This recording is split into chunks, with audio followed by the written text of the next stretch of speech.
नमस्ते दोस्तों। आज सुनिए हिंदी कथा संसार को समृद्ध करने वाली मशहूर लेखिका मृदुला गर्ग जी की लिखी हुई कहानी 60 साल की औरत। तो प्रस्तुत है कहानी 60 साल की औरत। सुरभि घोष ने अपनी एक कहानी में लिखा था, 60 की होने पर औरत निरापद हो जाती है, कुछ भी करे लोकापवाद नहीं होता। कितनी बेवकूफ़ी की बात थी। जैसे लोकापवाद का ना होना औरत को निरापद करने को काफ़ी हो, और जो लोक से इतर अपना मनोजगत है उसका क्या। पर उसका आग्रह तो 60 की होने पर पता चलेगा ना। 40 की उम्र में 60 इतनी दूर लगता है कि जो चाहो कह लो। आज 21 साल बाद सुरभि घोष उसी शहर में है जहाँ पहले पहल डॉक्टर चंद्रशेखर रामलिंग स्वामी से मिली थी। इतिहास के उन प्रोफेसर का नाम इतिहास की तरह लंबा था, पर कहते उन्हें सब डॉक्टर चंद्र थे। इतिहासकार डॉक्टर चंद्र से सुरभि घोष की मुलाकात एक गोष्ठी में हुई थी। जब उन्होंने उसे गिरजाघर ले चलने का प्रस्ताव रखा तो वे दोस्त क्या परिचित भी नहीं थे। नहीं, वे उसे पूजा या प्रवचन में नहीं ले जा रहे थे, सिर्फ इमारत दिखलाने। इतिहासकार डॉक्टर चंद्र को अपने शहर की तारीखी इमारतों से खास लगाव था। वे उन पर लिख बोल कर भी काम चला सकते थे, चलाते भी थे, पर कभी कभी आंख में उंगली डालकर समझाने का दौरा पड़ जाता था, अलबत्ता कभी कभार। उस बार जब पड़ा तो सुरभि घोष सामने थी। इस शहर में आई हैं तो गिरजाघर देखे बगैर मत लौटिएगा, उन्होंने कहा था। वही क्यों? उसने पूछा था। अपनी तरह का वो अकेला गिरजा है। इसी तरह के तो सभी अकेले होते हैं, उसने तपाक से कहा था। डॉक्टर चंद्र ने इनकार नहीं किया था, पर हंसे भी नहीं थे। शायद वे कम हंसते होंगे। गिरजाघर पहुंचने तक सुरभि के मन में सवाल, दलील, कयास का सिलसिला आदतन खूब चला था, पर वहां पहुंचते ही सब कुछ बेख्याल खामोश हो गया था। गिरजाघर 5 मंजिला था। दाएं बाएं 2 घुमावदार जीने हैं। वे हर मंजिल के बारजे पर जाकर मिलते हैं, फिर उल्टी दिशा में ऊपर चढ़ते हैं। मंजिल दर मंजिल बारजा सकरा होता जाता है। अच्छा हुआ इतनी जानकारी डॉक्टर चंद्र ने नीचे ही दे दी थी। चढ़ना शुरू करने के बाद सुरभि दिवा स्वप्न में थी, जहां आदमी को सुनाई तो देता है पर वो सुनता नहीं। सरे राह मिले मुलाकाती डॉक्टर चंद्र और सुरभि घोष ने अलग अलग सीढ़ी से ऊपर चढ़ना शुरू किया। डॉक्टर चंद्र दाएं, सुरभि बाएं। नीचे जब डॉक्टर चंद्र ने कहा कि इस गिरजे पर अलग अलग सीढ़ी से चढ़ने की परंपरा है, तो सुरभि ने उनकी बात को बात जितनी ही तवज्जो दी थी और उनकी वाली सीढ़ी पर कदम रख दिया था, पर उन्होंने खासी सख्ती से उसे बाएं हो जाने की हिदायत दी थी। परंपरा पुजारी, जिद्दी बच्चा। बाएं जीने से ऊपर जाते सुरभि हंसती रही थी। जल्दी बारजे पे डॉक्टर चंद्र से भेंट हो गई थी। नीचे जैसे मुलाकात ही ना हुई हो, कुछ ऐसी नज़र से दोनों ने एक दूसरे को देखा था और मुस्कुरा दिए थे।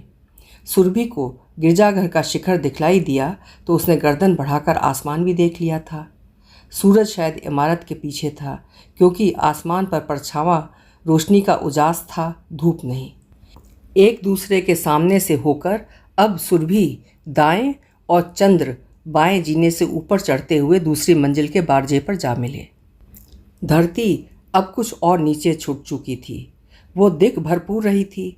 चौक पर घूम रहे इंसानों के चेहरे पहचान पाना नामुमकिन था, पर उनका वजूद आंखों के दायरे में मौजूद था। फिर भी वे अलग, नीचे और दूर थे। सम पर एक दूसरे के नज़दीक सिर्फ चंद्र और सुरभि थे। पहले अगल बगल, फिर आमने सामने। इस बार सुरभि खुलकर मुस्कुरा नहीं पाई। डॉक्टर चंद्र की निगाहें चेहरे पर महसूस हुईं तो आंखें बरबस झुक गईं। वो उनके आगे से निकली और दोबारा बाईं सीढ़ी पकड़ ली। सीढ़ी चढ़ते हुए दिल की धड़कन तेज हो ही जाती है, सो हुई। चढ़ भी तो इतने फर्राटे से रही थी जैसे ऊपर पहुंचने पर कोई खजाना हाथ लगने वाला हो। पेट में बुलबुला उठा तो जमकर बैठ ही गया। बहुत धीमे धीमे वो छाती की तरफ सरका। अब फूटे कि अब फूटे। एक अनर्गल रोमांच उसमें कैद था, जैसे बढ़िया जासूसी नाटक या फिल्म देखते हुए होता है। यहाँ तक कि छज्जे पर पांव बढ़ाने से पहले वो आखिरी पैड़ी पर ठिठकी खड़ी रह गई। लंबी सांस खींचकर अपने को सहेजा तो छाती में अटका बुलबुला धौंक से फूट गया। वो छज्जे पर ठिली चली आई। आँख के कोने से देखा डॉक्टर चंद्र दाएं बाजू पर थे। छाती की धौंकनी जैसे चाल में भर गई। डॉक्टर चंद्र को देखकर अनदेखा करती वो भागकर दाएं जीने पर जा चढ़ी। धीरे धीरे चाल मंद होती हुई सुस्त पड़ गई। क्यों भागी वो बारजे से? छजली बनाई जाती है ठहर कर नज़ारा देखने को, ऊपर और नीचे का नहीं। और ये दो तरफा गोल जीना, ये क्यों बनाया गया था?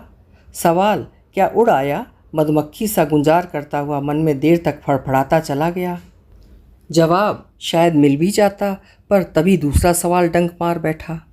मान लो वो चौथे तल पर पहुँचे और डॉक्टर चंद्र वहाँ ना हो। वो नज़ारा करती खड़ी रहे पर वो नहीं आए, कभी ना आए। सुस्ती भूल वो बारजे पर खिंचाई। डॉक्टर चंद और सुरभि वहाँ एक साथ पहुँचे, एक दूसरे के पहलू में आकर थमे, रुके। एक खम आया और आमने सामने हो गए, इतने करीब कि बदन चुराकर निकलना मुश्किल था, पर उन्होंने पूरी एहतियात बरती और अनछुए रास्ता काट कर फिर बिछड़ गए। सुरभि के बदन पर हौले हौले पसीने की परत बनने लगी, बूंद बूंद करके उभरी, चाव भरी सिरहन के साथ। जीना ढका था तो क्या, हवा न सही, ठंडक फिर भी काफ़ी थी। पल्लू से मुंह माथा पोंछने को मन नहीं हुआ। खुले छज्जे पर पहुंची तो ठंडी हवा ने पसीने बदन पर फुरफुरी ला दी। डॉक्टर चंद्र से एकदम सामना हो गया। वो उसकी वाली सीढ़ी की तरफ तलबगार निगाहें जमाए खड़े थे। तंग बारजे पर आकर दोनों अपनी अपनी जगह अडोल खड़े नज़दीकी महसूस करते रहे। वक्त के गुजरने का वहाँ कोई मानी नहीं था, ना अलहदगी का। उस फ़कत दम तन्हाई ने अलहदगी को शिरकत में तब्दील कर दिया था। पता नहीं राज क्या था, पर जो था नुमायाँ हो चुका था। सुरभि ने पाया उसका चेहरा पसीने से नहीं, आंसुओं से तरबतर था। ये बार बार बिछड़ कर मिल पाना कितनी बड़ी नियामत है। हर्ष और विषाद की मिली जुली तरंगें उसे झकझोर कर दिल के भीतर से एक शब्द ऊपर खींच रही थीं। वही उसके चारों तरफ बज रहा था, मिलन। वो भूल चुकी थी कितने बरस, कितने जीवन, कितने जन्म वो जी चुकी थी। बस इतना जानती थी कि ये आखिरी पड़ाव था अलौकिक मिलन का। उसने आंखें बंद की और नीचे छलांग लगा दी। लगाई पर लगी नहीं। देखा डॉक्टर चंद्र की मजबूत हथेलियों ने उसे दोनों तरफ से जकड़ रखा था। सुरभि के भीतर एक अदम्य लालसा जग उठी। डॉक्टर चंद्र उसे वहीं तभी फौरन प्यार करें। छाती पर भींचकर मुंह ऊपर उठाए, चूमे, बार बार चूमे। पागल कर देने वाली हसरत के साथ वो इंतज़ार करती रही कि वे उसकी चाहत पर अमल करें, प्यार करें, पर वे करें। सुरभि पहल नहीं कर सकती थी। नीचे कूदकर जान दे देना एक बात है, भविष्यहीनता में निरापद और पुरुष को बाहों में लेकर प्यार का आमंत्रण देना एकदम दूसरी। डॉक्टर चंद्र का मुंह उसके कान से सटा था। उन्होंने कहा, वापस चलें? वो हिली नहीं तो ठेल कर ज़मीन पर एक पैड़ी नीचे उतार दिया, खुद दूसरी सीढ़ी की तरफ हो लिए। शिथिल चाल, पसीने से लथपथ, लस्त पस्त, वो जीना दर जीना उतरती गई। लौटते हुए भी हर बार बारजा आया। कभी डॉक्टर चंद्र दिखे, कभी नहीं। धीमी गति के यान की तरह वो दाएं बाएं सीढ़ियाँ पकड़ती नीचे उतर आई। डॉक्टर चंद्र क्षण भर बाद पहुँचे। उसे देख मुस्कुराए और बोले, तो सुश्री घोष, कैसा लगा गिरजा?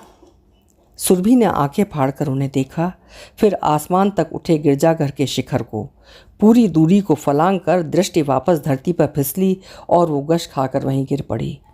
पलक झपकने भर को होश घूम रहे होंगे, फिर लौट आए। शर्मसार वो उठकर बैठने को थी कि डॉक्टर चंद्र की आवाज़ सुनकर रुक गई।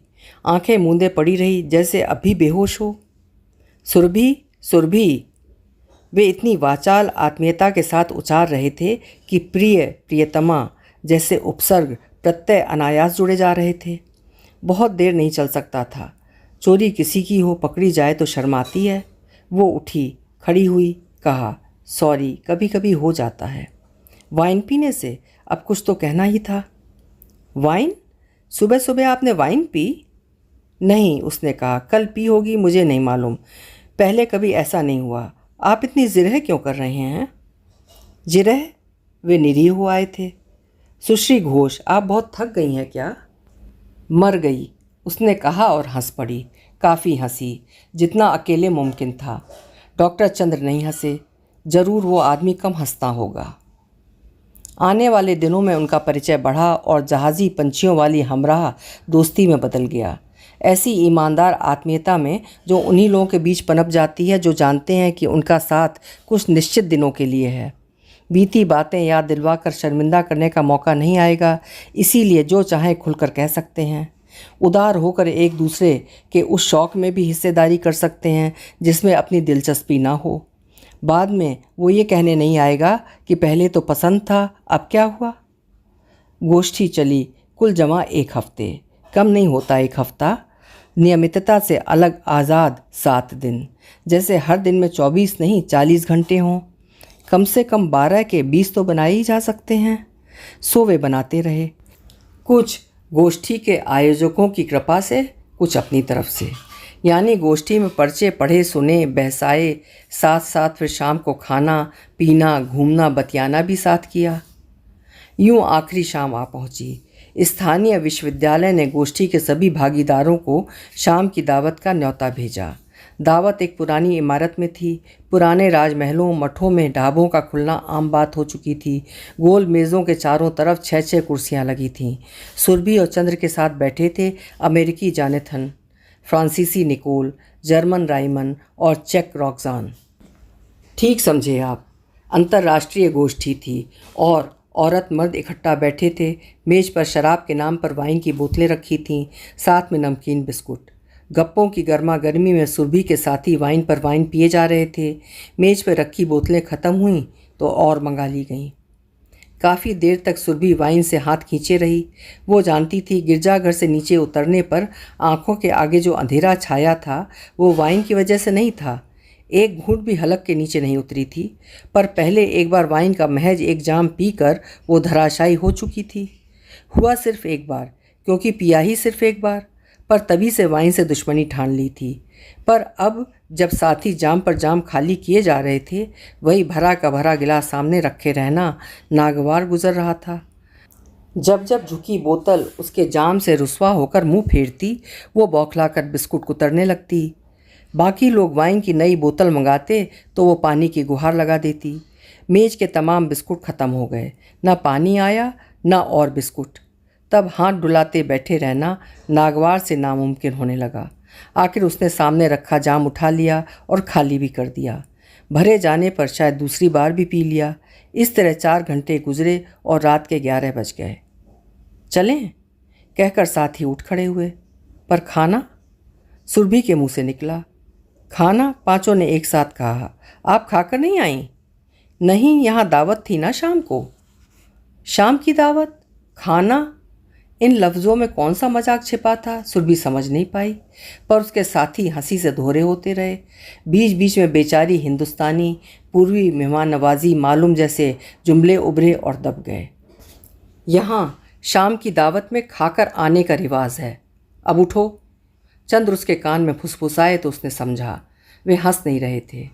शुक्र था कि वे हंसते कम थे, वरना उस वक्त वो शायद रो पड़ती। भूखे पेट इंसान बड़ा बेबस हो जाता है, खासकर जब दुश्मन वाइन पेट में कटार चला रही हो। उसने उठने की कोशिश की तो सिर घूम गया, पर डॉक्टर चंद्र उसकी बाँह कसकर पकड़े रहे और वो बिना लड़खड़ाए बाहर आ गई। बाहर काफ़ी ठंड थी, हवा तेज़ साफ और सर्द थी, जैसी रात के दूसरे पहर में होनी चाहिए।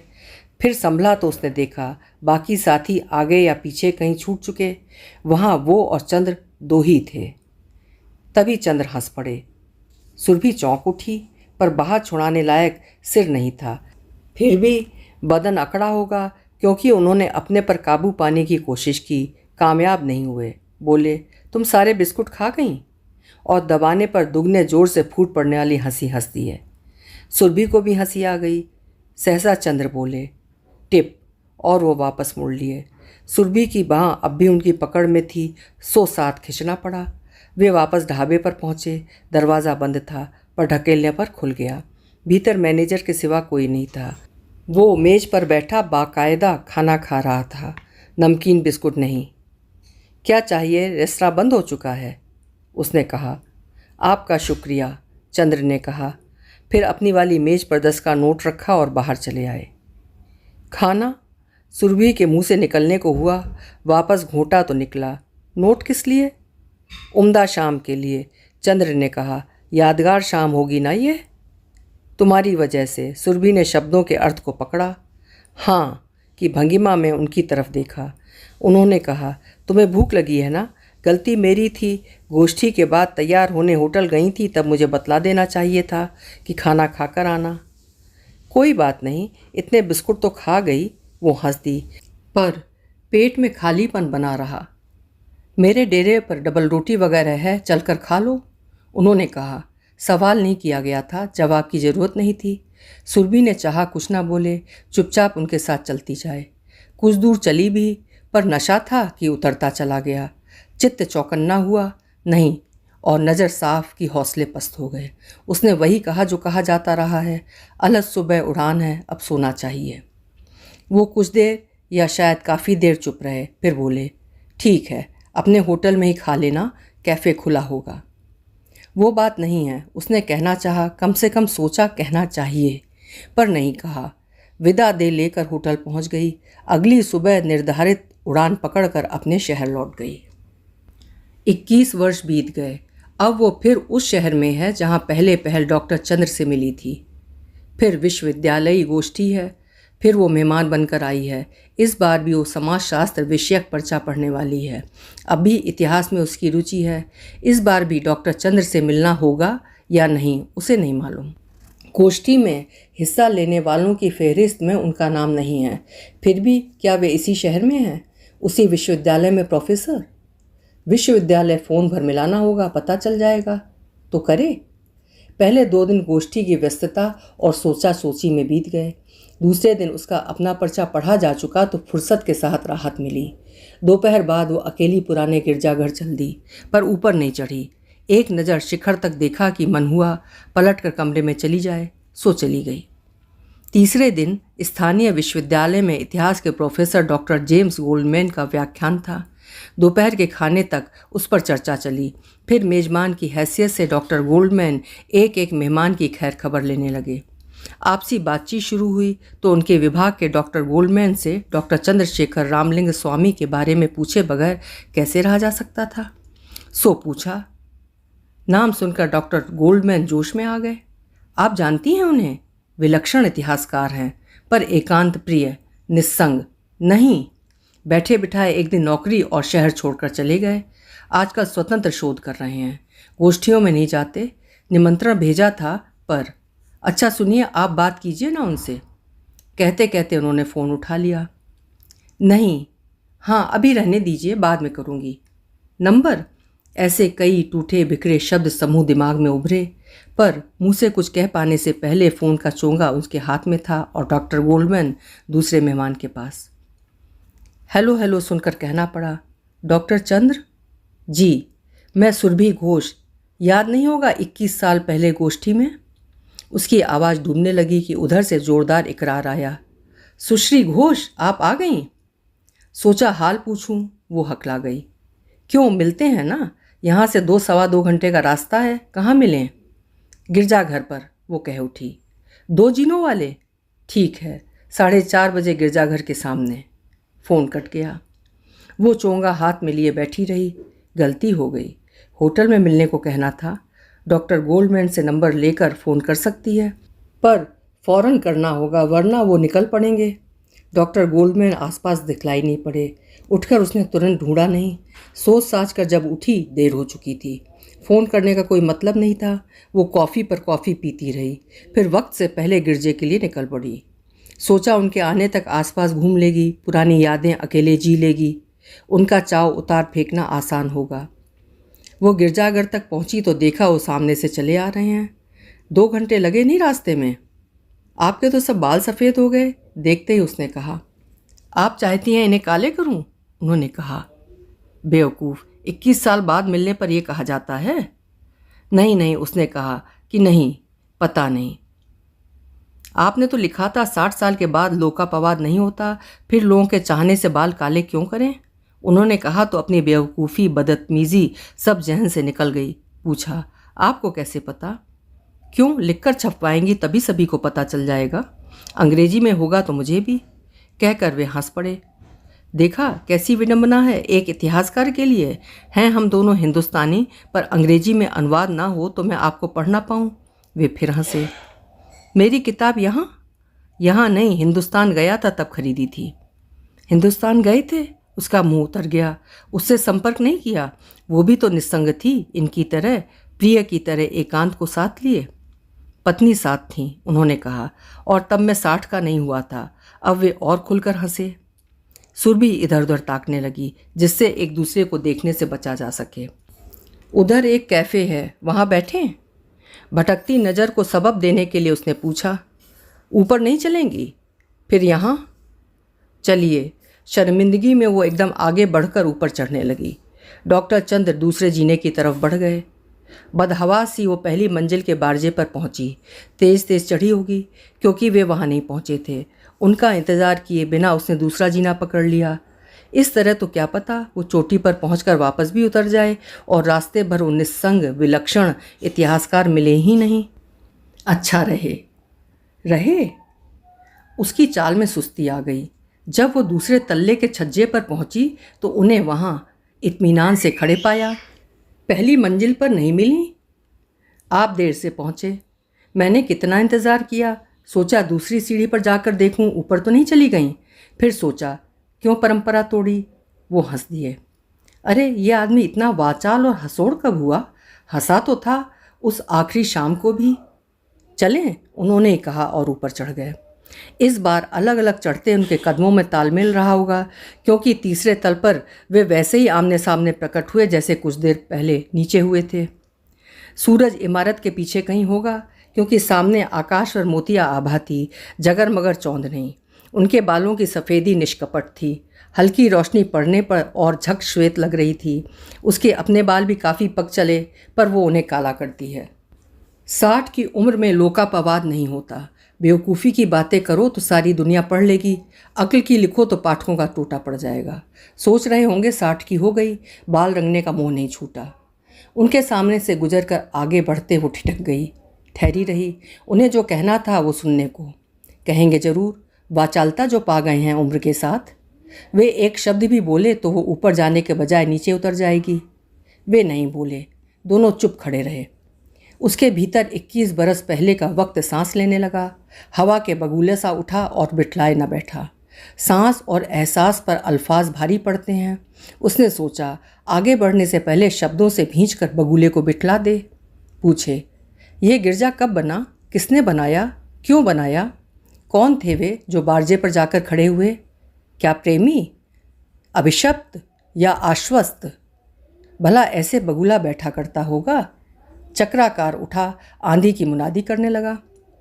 मिलो, अलग हो, फिर मिलो, फिर अलग हो। और वे दोनों 5वीं मंजिल के बारजे पर साथ साथ खड़े थे। सुरभि के भीतर चाहत उठी कि वे उसे अपनी बाहों में घेर लें, कि वे दोनों एक ही घेरे में हों, जिससे एक की सांस दूसरा सुन सके। ज़्यादा देर उसने इंतज़ार नहीं किया। अपनी बाहें फैलाईं और चंद्र को उनके घेरे में ले लिया। वे बच्चे की तरह उसके सीने में दुबक गए। फिर वे दोनों एक ही जीने से नीचे उतर आए। अभी आप सुन रहे थे मृदुला गर्ग जी की लिखी हुई कहानी 60 साल की औरत। ये कहानी उन्होंने 1998 में लिखी थी। आशा है कहानी की बेबाकी आपको पसंद आई होगी।